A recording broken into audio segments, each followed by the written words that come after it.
Olá, queridos amigos, estamos começando, que bom, mais um programa Página da Bíblia, maravilhoso, um programa que nos dá a oportunidade de aprofundamento, de conhecimento e de abertura para a fé. Estamos hoje, com esse programa de hoje, contando com nossos dois professores e mestres, quero agradecer imensamente a presença deles, Padre Carlos Botura. Olá. E o Diácono Carlos. Tamo junto.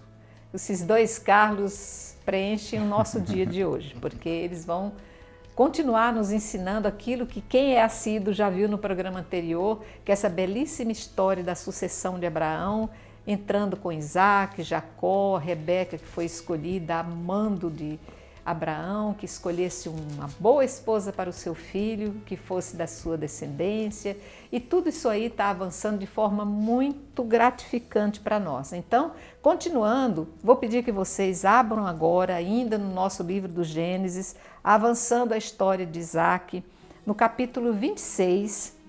Vou fazer uma leitura um pouquinho mais comprida, mas uma leitura deliciosa para que a gente possa realmente começar o estudo. Vai dizer assim: houve uma fome na terra, além da primeira fome que teve lugar no tempo de Abraão e Isaque, foi a Gerara, junto a Abimeleque, rei dos filisteus. E a velha apareceu e disse: não desçais ao Egito, fica na terra que eu te disser.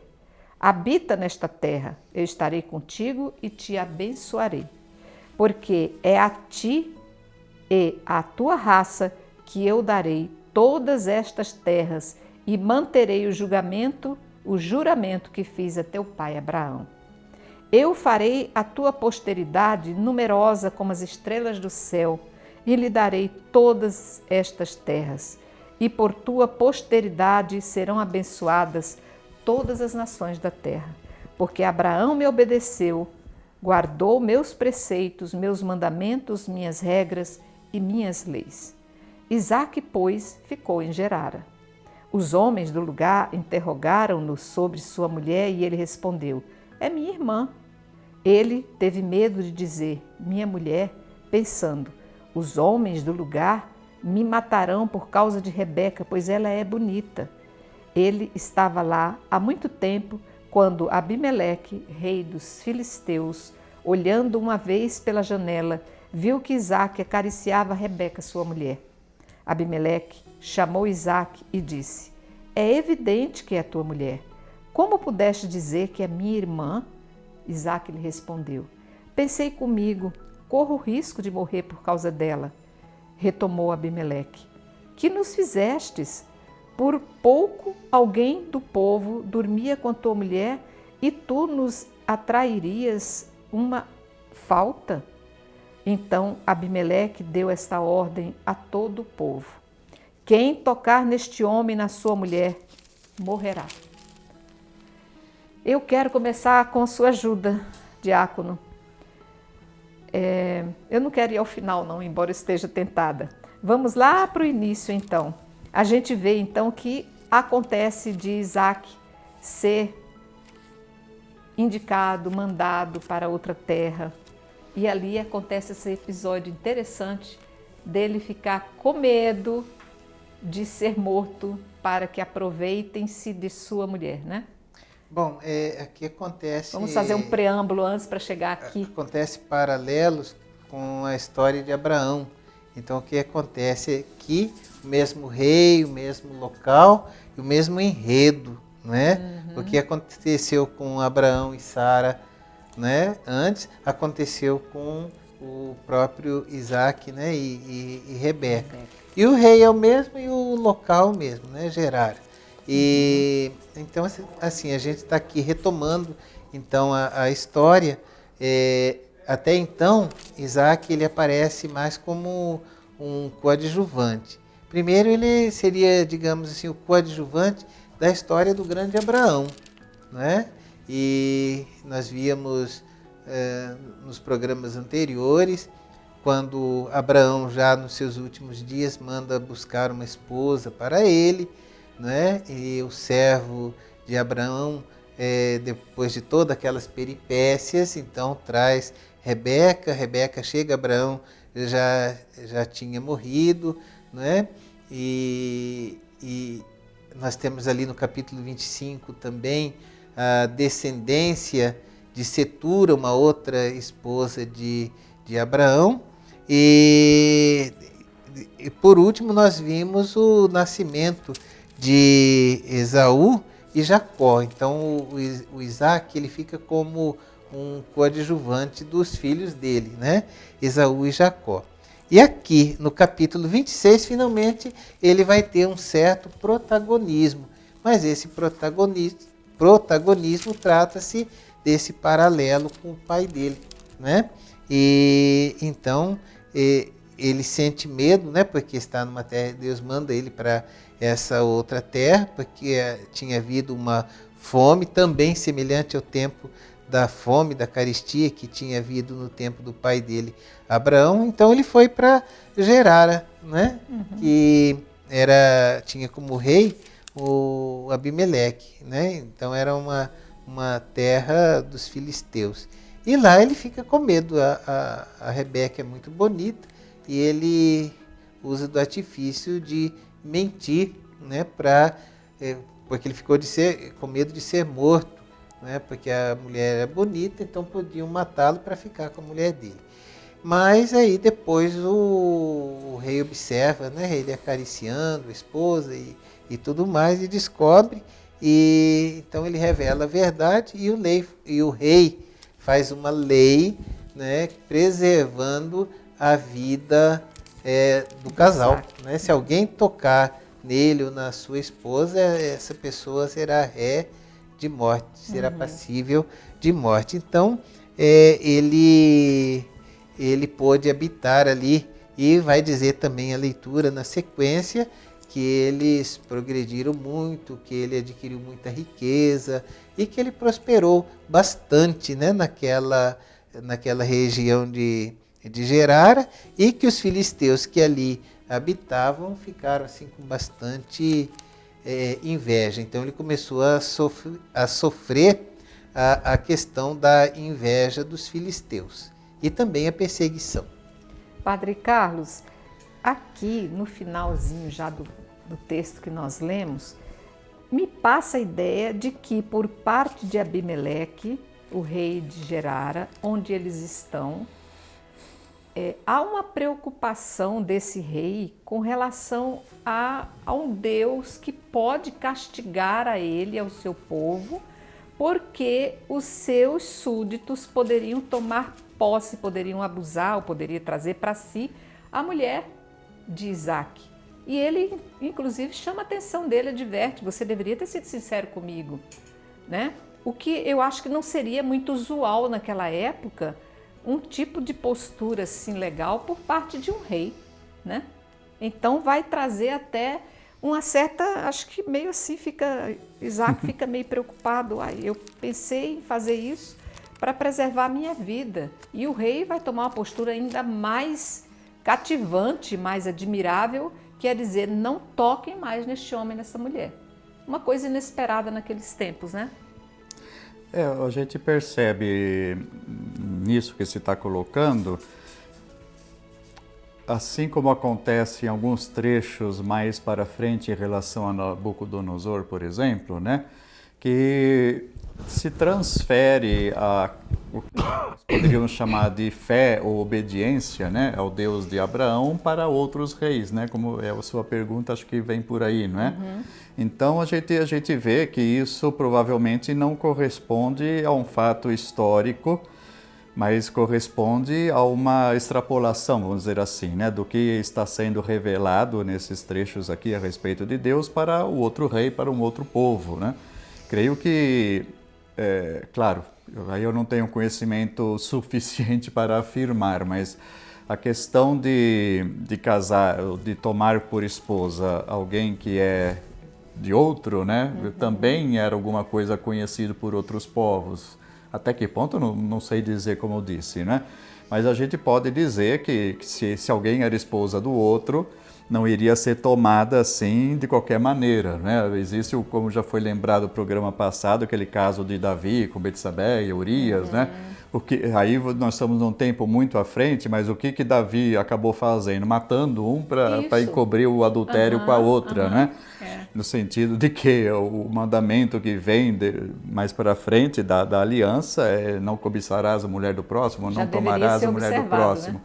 Né? Mas assim, estou colocando que em termos de legislação dos judeus, né, ou da aliança, isso vai ser codificado por escrito mais para frente, mas já era evidentemente o costume dos povos que uma esposa de alguém e a esposa de alguém, né? Ou seja, eu não tenho direito a tomar do outro o que é dele, porque aí a mulher, a gente sabe, na maioria era considerado propriedade.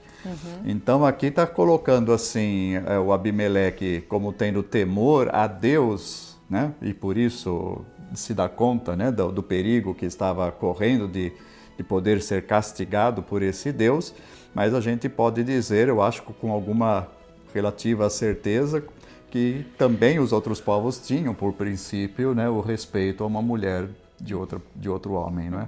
Por ser propriedade. Ou ser a propriedade, exatamente. Né? Então é uma coisa que não pertence só ao povo de Deus, certamente. Né? A instituição do casamento, com as suas variantes, que a gente pode talvez admitir, né, ao longo da história, mas é uma instituição que vem da raça humana de um primórdio muito grande. Não foi uma conquista por primeira vez por Israel, não, né? E aí, diáconos, vamos entrar nessa questão dos poços? O senhor vai querer que leia aqui algum trecho para que a gente Não sei se a gente gostaria de ver os paralelos, né? Porque veja bem que todo esse trecho aqui a respeito de Isaac e Rebeca, né? Ele é uma repetição, na verdade, do que aconteceu com Abraão. Existe uma hipótese bastante assentada de que esses primeiros patriarcas, Abraão, Isaac e Jacó, muito possivelmente eles fossem patriarcas de tribos diferentes do povo de Deus, que tiveram uma origem diferenciada e que elas, na verdade, vão constituir um povo a partir de chegar na Terra Santa e conquistar essa terra. A gente tem essa sequência histórica, como é colocado na Bíblia. O Abraão é pai de Isaac, Isaac é pai de Jacó e assim por diante. Mas existe, por causa dessas duplicações aqui de histórias e outros fatores do próprio escrito, em que esses três seriam personagens, cada um de uma tribo diferente, que na hora que se juntaram, então, para formar essa sequência histórica, como aparece aqui, colocou-se esse parentesco entre eles, que não haveria na realidade dos fatos e na tradição dessas tribos que depois, então, vieram se juntar numa aliança para formar um povo. Eu não sei se eu estou sendo claro, né? O fato histórico seria qual? Que haveria várias tribos que não eram um povo e que, num determinado momento, se unem em aliança para formar um povo entre si. Isso vai aparecer, então, naquele período todo das tribos quando entram na Terra Santa. São várias tribos que, quando precisa de ajuda, aparece um juiz, vamos juntar aqui e vamos nos defender. Então, seriam patriarcas ou seriam heróis, vamos dizer assim, da origem de tribos diversas. E quando a Bíblia ela toma essas tradições séculos depois, né, e vai colocar aqui por escrito, é que constrói como se um fosse pai do outro. Então aqui a gente está colocando o quê? Que no caso de Isaac, está repetindo fatos, tradições, histórias referentes também a Abraão. Então seriam dois personagens, dois nomes diferentes, dois personagens de tribos diferentes e que os dois tinham essa história semelhante para aquele que era considerado o pai da tribo, né? Então, só para a gente recordar, porque isso já apareceu em programas anteriores, evidentemente, não é? Vamos ver primeiro aqui, lá no Gênesis, no capítulo 12, a partir do versículo 10. Tem o mesmo começo desse capítulo 26 que nós estamos vendo hoje.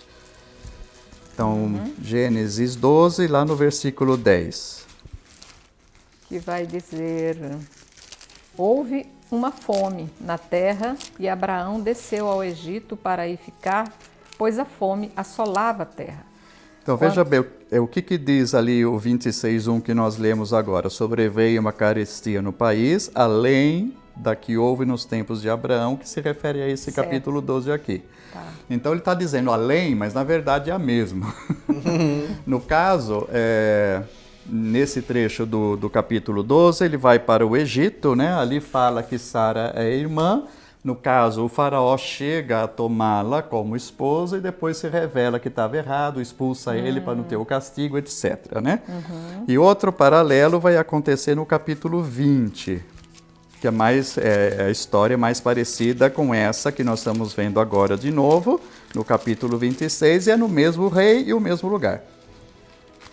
Então, o início do capítulo 20, se quiser ler. Vai dizer: Abraão partiu dali para a terra de Neguebe e habitou entre Cádiz e Sur. Ele foi morar em Gerara. Abraão disse de sua mulher Sara: é minha irmã. E Abimeleque, rei de Gerara, mandou buscar Sara. Daí Mas- aparece que Deus Tá. também avisa Isso.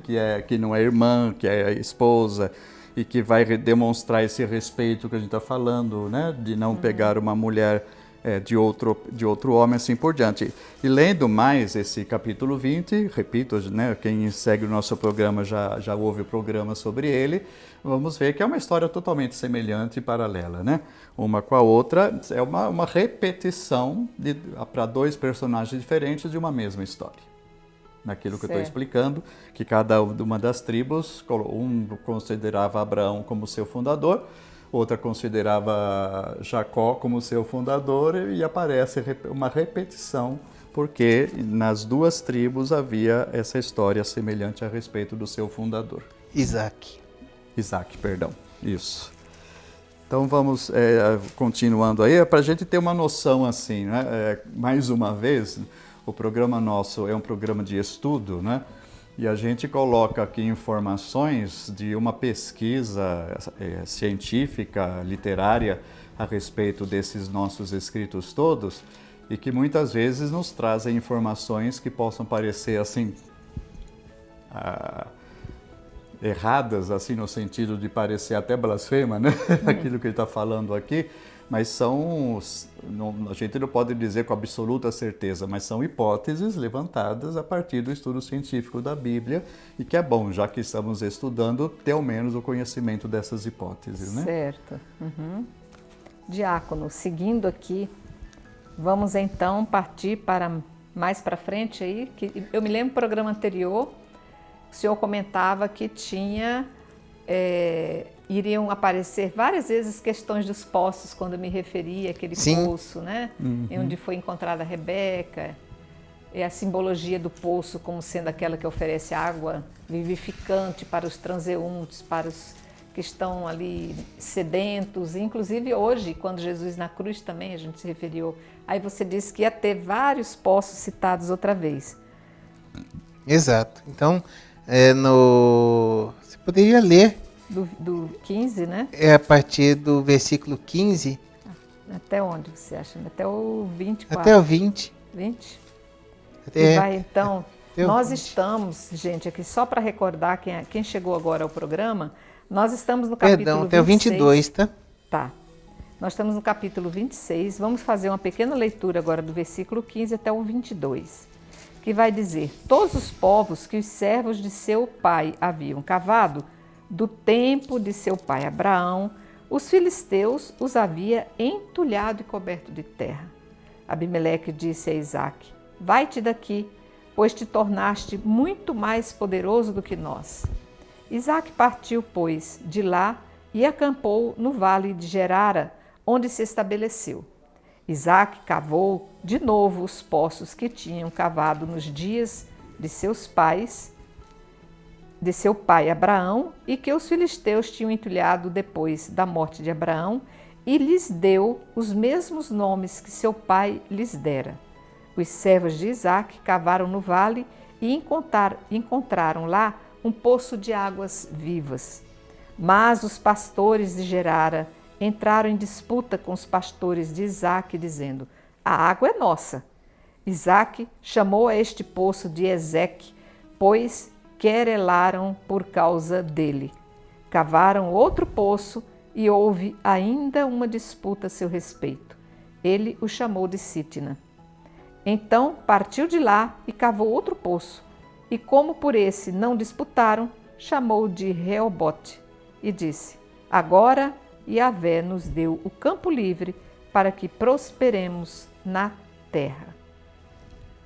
Então, naquele tempo já havia, assim, artifícios ou ardis ou meios meio sinistros ou meio, não sei que nome diria, impuro, vamos dizer assim, de se lidar com o inimigo que era exatamente agredindo aquilo que era essencial e vital naquela época, a água, né? Então, a água é importantíssima, né? Então, nós vemos aqui essa disputa, né? No bloco anterior, nós vimos que os filisteus ficaram com inveja de Isaque porque ele estava ali prosperando muito. Então, eles começaram a fazer o boicote, podemos dizer assim, entulhando os poços que o seu pai Abraão tinha perfurado, cavado, né? E ele começou então a cavar novos poços, né? E à medida que ele cavava os poços, iam acontecendo os problemas, né? Então, o primeiro, ele disse: a água é nossa, chamou o poço de Ezeque, mas aí houve uma querela, porque começaram a reclamar. Então, Ezeque significa querela. Então, começaram a criar questões, né? Briga com Isaque por conta do poço. Depois cavaram outro poço, aí houve uma disputa, né, uma briga, ele colocou o nome de Sitna. Sitna significa acusação, virou motivo de acusação, né? E por fim, ele cavou um outro poço, e aí parece que o pessoal já estava mais calmo e não houve briga, né? Houve paz. Então ele colocou o nome de Reobote, significando espaço livre, né? E assim, trazendo assim para o campo da revelação, a gente vê que esses poços, né, eles são considerados como tipo da água viva de Jesus Cristo, né? Porque a água é algo essencial, né? Então, lá no Novo Testamento, nós vamos ter o encontro de Jesus com a samaritana justamente no poço de Jacó. Aqui ainda a gente está no poço de Isaque, mas nós vamos ver aí futuramente que Jacó também, ele tem a necessidade, né, de água para ele, para todo o seu clã, e ele também perfura poços, né, ele cava poços. E Jesus encontra com a samaritana justamente no poço de Jacó. E é lá que ele vai dizer para ela: se você soubesse com quem você está falando, ele te daria rios de água viva. E aqui também é usado, né? Que ali existia um poço de águas vivas. Interessante. Então, assim, os pais da igreja, né? Os primeiros cristãos, os primeiros bispos, padres, os pais da igreja, eles consideram esses poços como o tipo de nosso Senhor Jesus Cristo, né? Porque Jesus, ele disse que dele iria jorrar rios de água viva, e na cruz de Cristo, quando é perfurado o seu lado, jorra sangue e água, não é? E também a água, devido a isso tudo, ela é a matéria do batismo, do nosso batismo cristão, né?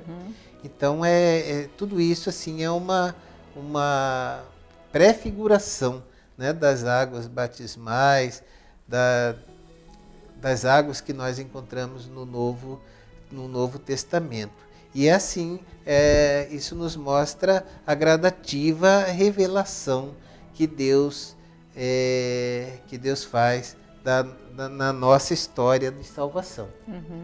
Padre Carlos, é impossível não me lembrar de um paralelo que nós temos hoje na atualidade.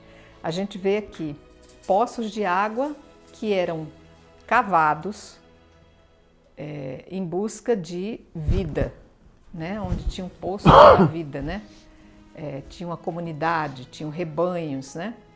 Hoje nós temos já há algum tempo poços que não são de água, são poços de petróleo que não são mais cavados, são perfurados.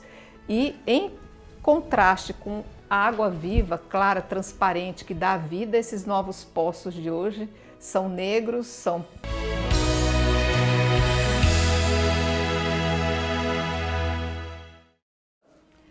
Então, queridos, voltamos ao nosso segundo bloco. Estamos conhecendo, aprofundando mais ainda a história de Isaac. E eu vou ler um trechinho já no final do capítulo 26, que é do versículo 26 ao 33, ainda em torno dessas questões dos poços, a vitalidade dos poços. Veio vê-lo Abimeleque de Gerara, com Ocosate, seu conselheiro, e Ficol, o chefe de seu exército. Isaque lhes disse: porque vindes a mim, já que me odiais e me expulsastes do vosso meio? Eles responderam: vimos com clareza que Yahvé estava contigo e dissemos que haja um juramento entre nós e ti e concluamos uma aliança contigo. Jura que não nos farás nenhum mal, como também nós não te molestamos e te deixamos partir em paz. Agora és um abençoado de Yahvé. Ele lhes preparou uma festa e comeram e beberam. Levantando-se de madrugada, fizeram um juramento mútuo. Depois Isaque os despediu e eles o deixaram em paz. Ora, foi naquele dia que os servos de Isaque lhe trouxeram notícias do poço que cavaram, dizendo: encontramos água. Chamou ao poço Seba, donde o nome da cidade Bersabeia é até hoje. E aqui nós vamos entrar nessa questão de novo que eu estava dizendo dos poços, né, Diácono? Exato. Vamos ver que parece que a questão do poço finca uma bandeira de propriedade, né? Por conta da necessidade vital da água. Então aqui o que aconteceu? O Isaac, ele saiu de Gerara e veio para Bersabeia. Cavaram um poço e prosperaram ali naquela região. E aí o que acontece? O Abimeleque e seus assessores vão lá conversar com ele, mas dessa vez não para fazer guerra, mas para propor uma aliança. Porque a gente percebe nesse Abimeleque uma certa inclinação para o Senhor, uma certa inclinação para Deus, né?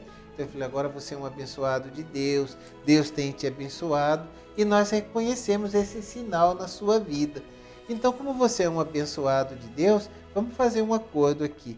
Você não nos ataca, nós também não atacamos vocês, fazemos uma aliança, né? E aí, então, eles passam a viver relativamente em paz, né? E nesse mesmo momento, então, os servos, né, dizem, olha, nós cavamos um poço e foi colocado o nome de Seba, né? Daí o nome de Bersabeia. Agora, o Padre Carlos vai explicar para nós por que ele fala aqui de Bersabeia e vai falar de Bersabeia também no capítulo anterior, uma história muito paralela. Parece que Isaac segue os passos, né? De seu pai, né? De seu pai, mas o Exatamente. padre vai explicar bem para nós. Mais uma vez, essa história dos poços não completa, mas em grande parte está repetindo o acontecido com Abraão. No caso, vocês podem pegar na Bíblia, né, o capítulo 21, dos versículos 22 a 33. A gente pede que vocês confiram depois, tá? Anotem aí para conferir depois, que onde acontece o caso do primeiro poço, que foi narrado aqui agora de pouco, de Isaac, e também esse último que nós lemos agora, são repetições, são a mesma história já acontecida no ciclo de Abraão. Então nós vemos aqui de novo, assim como no caso, né, de Abraão e Sara, perdão, em Gerara, onde fala que é irmã, etc e tal, né, com Abimeleque, aqui também a questão dos poços é uma repetição.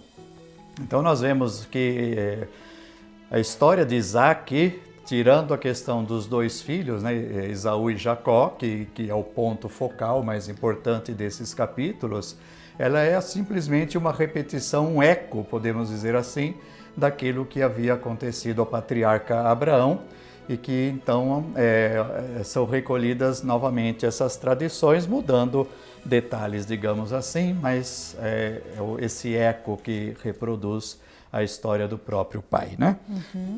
E agora a gente vai entrar, né, no próximo capítulo, onde outra vez vai focar nos dois filhos, Esaú e Jacó, e a importância qual é disso daí? É o Jacó que vai suplantar o irmão, como nós vimos no programa anterior, e vai dar, de acordo com o modo como a Bíblia apresenta, vai dar origem depois às 12 tribos. Uhum. Então vocês podem acompanhar aí, no capítulo 27, estamos iniciando o estudo, o versículo 1 até o 5º. Isaac tornou-se velho e seus olhos se enfraqueceram a ponto de não mais enxergar. Ele chamou seu filho mais velho, Esaú. Meu filho, disse-lhe, e ele respondeu, sim. Ele retomou, vês, estou velho e não conheço o dia de minha morte. Agora, toma tuas armas, tua aljava e teu arco, sai ao campo e apanha-me uma caça. Faze-me um bom prato, como eu gosto, e traze-mo, a fim de que eu coma e minha alma te abençoe antes que eu morra. Ora, Rebeca ouviu enquanto Isaque falava com seu filho Esaú. Esaú foi, pois, ao campo apanhar uma caça para seu pai. Vamos entender esse trecho e ver depois o que vai acontecer, né? Quer começar, Padre Carlos? Uma constatação que é bom a gente adiantar, a sequência dos programas vai nos apresentar depois os outros capítulos.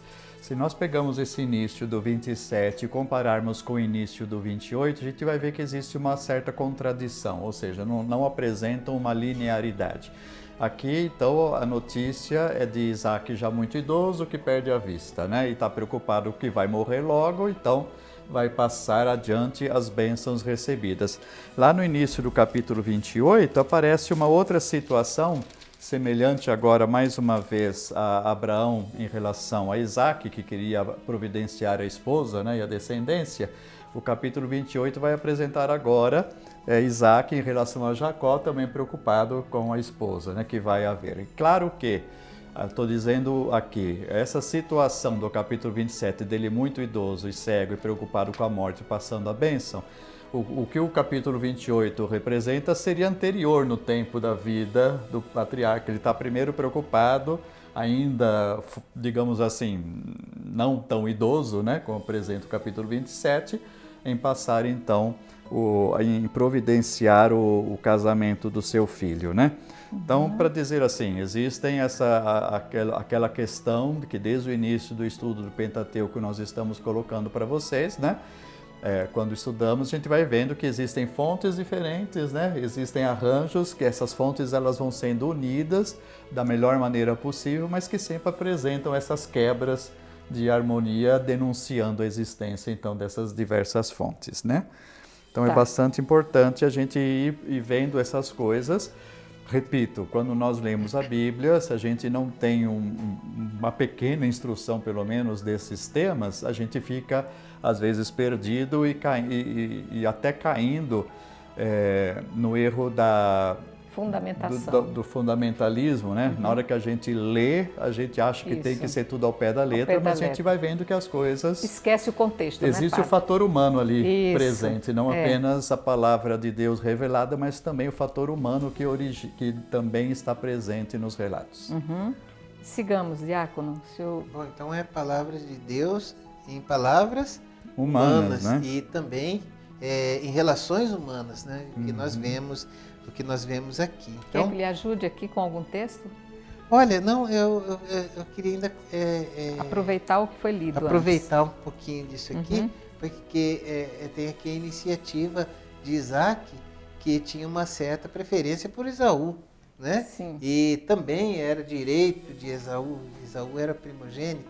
Então a iniciativa, o primeiro ato, né, o primeiro ato dessa cena aí, o que acontece? Ele está prestes a abençoar o Esaú. E ele era comilão, Isaac, então ele pede que Esaú vá caçar e faça um bom prato para ele, né, com uma caçada, e traga para em seguida ele abençoar, né? Aí está muito presente a questão dos sentidos, que nós vamos ver. E ele toma essa primeira iniciativa, mas veja bem, aí sim vai entrar você, porque entra Rebeca em cena. Rebeca está ali atenta e ela percebe que aquele é o momento chave em que vai acontecer a bênção e que ela tem que intervir, porque o queridinho dela é Jacó. Está para ser colocado de lado, como mandava a tradição, como mandava a lei. Então né? ela vai entrar em cena e agora você pode Você quer que leia até qual versículo? Porque eu vou... Gente, acompanha aí, a gente acabou de ler até o 5, pegando do 6, né? Então vamos do 6... Do 6 até o 10. Rebeca disse a seu filho Jacó: ouvi teu pai dizer a teu irmão Esaú: traze-me uma caça e faze-me um bom prato. Eu comerei e te abençoarei diante de Yahvé antes de morrer. Agora ouve-me e faze como te ordeno. Vai ao rebanho e traze-me de lá 2 belos cabritos, e prepararei para teu pai um bom prato como ele gosta. Tu o apresentarás a teu pai e ele comerá, a fim de que te abençoe antes de morrer. Jacó disse à sua mãe Rebeca: vê, meu irmão Esaú é peludo e eu tenho a pele muito lisa. Talvez meu pai me apalpe, verá que zombei dele e atrairei para mim a maldição em lugar da bênção. Mas sua mãe lhe respondeu: caia sobre mim tua maldição, meu filho. Obedece-me, vai e traze-me os cabritos. Ele foi buscá-los e os trouxe para sua mãe, que preparou um bom prato ao gosto de seu pai. Rebeca tomou a mais bela roupa de Esaú, seu filho mais velho, que tinha em casa, e com elas vestiu Jacó, seu filho mais novo. Com a pele dos cabritos ela lhe cobriu os braços e a parte lisa do pescoço. Depois colocou o prato e o pão que preparara nas mãos de seu filho Jacó. Quer que avance? Ou para aí? Acho que pode parar, né? Pode parar. Vamos entender esse pedaço, né? Mãe que é mãe, parece até que eu estou vendo nós mães, né? Eu tenho filho preferido, viu, gente? Você não vai fazer o que seu pai disse, você vai me obedecer. E olha que mãe tem uma sabedoria, porque vem uma intuição que você já não sabe de onde vem, né? E o Jacó deu uma teimadinha, mas mãe, o pai vai perceber, porque o Esaú, meu irmão, é peludo, e eu tenho a pele Ela já lisa. tinha bolado tudo, né? Ele obedece, vai lá e... Peguei a mãe em flagrante. Pegou a mãe em flagrante. E olha que no fundo ela estava certa. Realmente o filho que ela queria era o filho da bênção. Foi o filho que realmente Jacó é hoje o pai de toda a criação, né? Como explicar isso? E Deus já tinha anunciado, né, no capítulo anterior, que o mais novo, o mais velho serviria o mais novo. Já tinha sido anunciado. Tá vendo? Mas eles não. E é interessante que eles não se lembram, né, nem da promessa, e eles não se lembram aqui nesse episódio que Esaú tinha vendido também a sua primogenitura a troco de um prato de ervilhas. De lentilhas, né? É. Ou daquela comida parda, né? Isso. Mas eles não se lembram. E então ele não se lembra disso. E ele teima com a mãe, e a mãe manda que obedeça. E aí, em seguida, vai acontecer a troca da bênção, não é? A gente tem que, mais uma vez aqui, tentar ver as hipóteses históricas, né, para esse tipo de narrativa em que Jacó, ele, ajudado pela mãe, usurpa o direito de Esaú, né? O que está acontecendo? Então a gente já falou várias vezes e vamos continuar vendo, Jacó é considerado o pai das 12 tribos, os 12 filhos que gerarão as 12 tribos de Israel. Então ele é o herói desse povo. Mas qual tipo de herói? Aí a gente outra vez tem que dizer, né, referindo-se à época, né, é que é como se diz, quem conhece um pouco de literatura, no caso do Brasil, né, o Macunaíma, que é apresentado como herói sem caráter, né? Então, no caso aqui, infelizmente, né, olhando pelo viés moral, como está colocando, que o texto não apresenta nenhum questionamento moral nas atitudes. Está apresentando um herói que, por astúcia, usurpa um direito. Mas é um herói, porque é o pai das 12 tribos. E é interessante ainda, só para dizer que lá mais para frente um pouco, no próximo programa vai ser visto isso, no capítulo 28, o que faz Jacó? Jacó rouba também, entre aspas, ele usurpa também a bênção do próprio Deus naquela luta que há com o anjo. Verdade. É muito interessante, porque ele é alguém que não, apesar de ser o descendente das promessas de Abraão e de Isaac, o Jacó, mas ele, na verdade, ele conquista esse direito, digamos assim, né? Usando mesmo que de subterfúgios. Então, esse pai das 12 tribos, ele é visto como alguém que até mesmo desafia a Deus com a sua astúcia. E com a sua força. Na verdade, a astúcia era da mãe, né? Foi da mãe. Sim. Ele, como um filho obediente, quem age por obediência não erra e não peca. A Santa Madre Igreja diz, se tu és separado e coabitas, não pode comungar. Eu, por obediência, não comungo, então eu estou certinha, né? Então, vamos dizer assim... O Padre Carlos pode ter outra forma de ver, mas sigamos a história, vamos dizer o que é história. Quer que leia a partir do 18, a história está ficando muito legal, porque agora vem exatamente aquilo que foi arquitetado pela mãe se tornando obra, se tornando ação. Né, Padre? Sim. Pode ler até que trecho aqui, que o senhor acha que fica melhor para o entendimento do que nós vamos estudar. Até o final aqui do 29? Isso. Até o final do 29, seguindo, gente, a partir do versículo 18 vai estar. Jacó foi a seu pai e disse, meu pai. Este respondeu, sim. Quem és tu, meu filho? Jacó disse a seu pai, sou Esaú, teu primogênito. Fiz o que me ordenaste.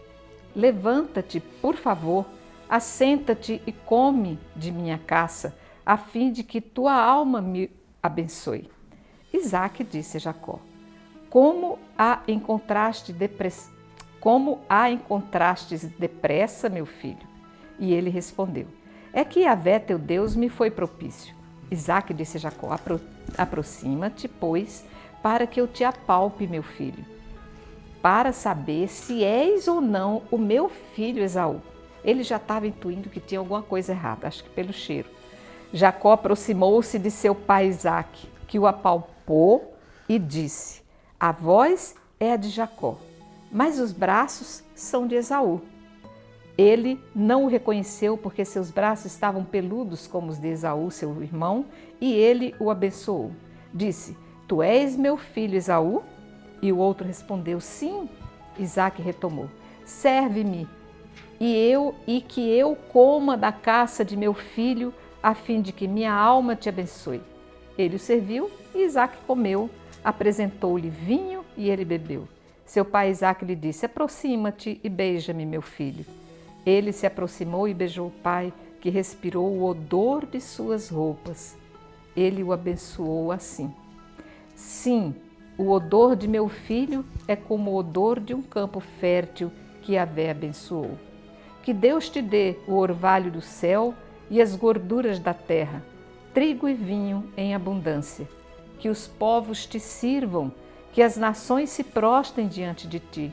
Sê um senhor para teus irmãos, que se prostrem diante de ti os filhos de tua mãe.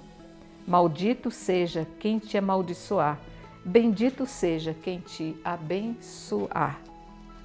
Este pai, tadinho, não podia ter perdido a visão, mas o Senhor tirou-lhe a vista, porque o Senhor queria que Jacó fosse realmente o filho de toda a descendência, como as estrelas do céu, e que Esaú, que por direito teria a progenitura por ser o primeiro dos dois gêmeos, foi-lhe tirado isso, até porque ele era um homem de caça, um homem de guerra, um homem grosso, bruto, e não queria saber dessas coisas.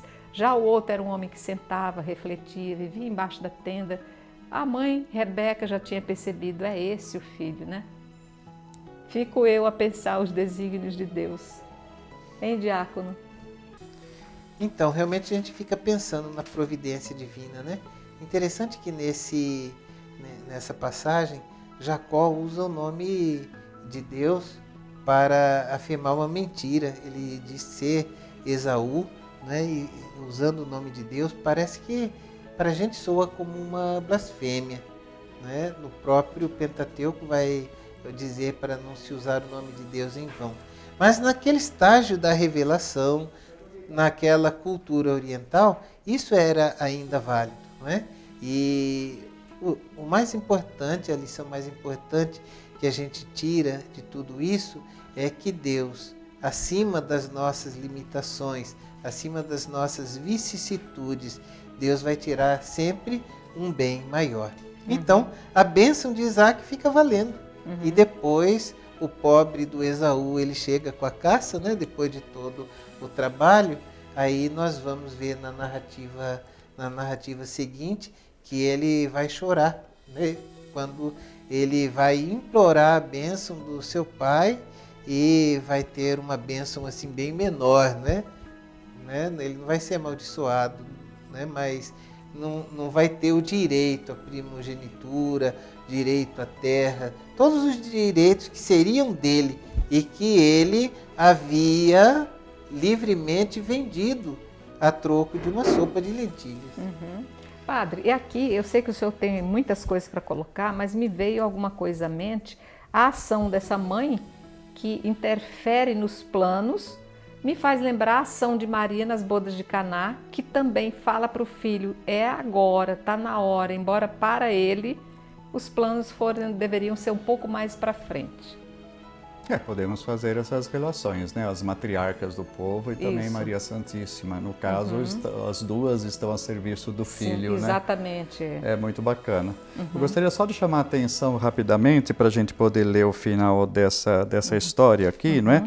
Nós temos os sentidos, né? Então, a gente lendo esse texto, seria bom até como exercício em casa, vocês irem grifando os 5 sentidos que aparecem.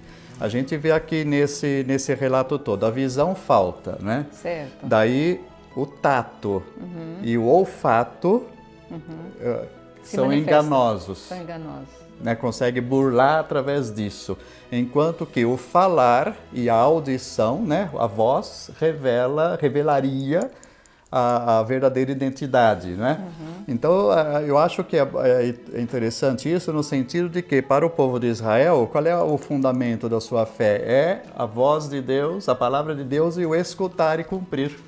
E aqui, no caso, o Isaac, ele não seguiu esses sentidos, foi enganado pelos outros, né? E outra coisa, rapidamente, aqui, para a gente colocar, alguns dados também interessantes. Outra vez, se em casa depois, você pode verificar. A palavra pai e a palavra filho acontecem em 24 textos cada um, 24 vezes nesse texto cada uma. E a palavra irmão, a metade disso, 12 vezes apenas. Olha só. E ainda as 3 palavras importantes, que é bênção, primogenitura e Rebeca, no hebraico apresentam as mesmas consoantes. Olha. Bênção é Beraká, primogenitura é Becorá e Rebeca, esse como soa, né? Nós temos o R, o B e o K que se alternam aqui, fazendo um jogo de palavras interessante. Um também jogando com o outro. Vamos ler o final do texto? Só para a gente não ficar sem o partir do quê? Do 41? Final. Pode ser o 41, padre? Pode ser. Aí finaliza o capítulo 27. Vocês Ou 31 mesmo, a gente lê direto até o final. Do 31, o senhor fala? Tá E bom. aí aparece todo o sofrimento que foi dito aí, Então. de um engano acontecido. Do 31 vai dizer então, também ele preparou um bom prato e trouxe a seu pai. Ele lhe disse: que meu pai se levante e coma da caça de seu filho, a fim de que tua alma me abençoe. Seu pai Isaque lhe perguntou: quem és tu? Sou teu filho primogênito Esaú, respondeu ele. Então Isaque estremeceu com grande emoção e disse: quem é, pois, aquele que apanhou a caça e me trouxe? Comi antes que tu viesse e o abençoei, e ele ficará abençoado. Quando Esaú ouviu as palavras de seu pai, gritou com muita força e amargor e disse ao pai: abençoa-me também, meu pai. Mas ele respondeu: teu irmão veio com astúcia e tomou sua bênção. Esaú retomou: com razão se chama Jacó. É a segunda vez que me enganou. Ele tomou meu direito de progenitura e eis que agora tomou minha bênção. Mas acrescentou: não reservastes nenhuma bênção para mim? Isaque tomou a palavra, respondeu Esaú: eu o estabeleci teu senhor, dei-lhe todos os seus irmãos como servos e o provi de trigo e de uva. Que poderia eu fazer por ti, meu filho? Esaú disse a seu pai: é, pois, tua única bênção, meu pai. Abençoa-me também, meu pai. E Esaú se pôs a chorar. Então seu pai Isaque tomou a palavra e disse: longe das gorduras da terra será a tua morada, longe do orvalho que cai do céu, tu viverás, de tua espada servirás teu irmão, mas quando te libertares, sacudirás seu jugo e tua cerviz. Eu vou encerrar com esse belo tema, essa bela bênção de Jacó, e dizer a vocês que fiquem com Deus, continuem no caminho, assistindo sempre TV Imaculada Conceição. Portanto, salve Maria Imaculada. Salve Maria Imaculada.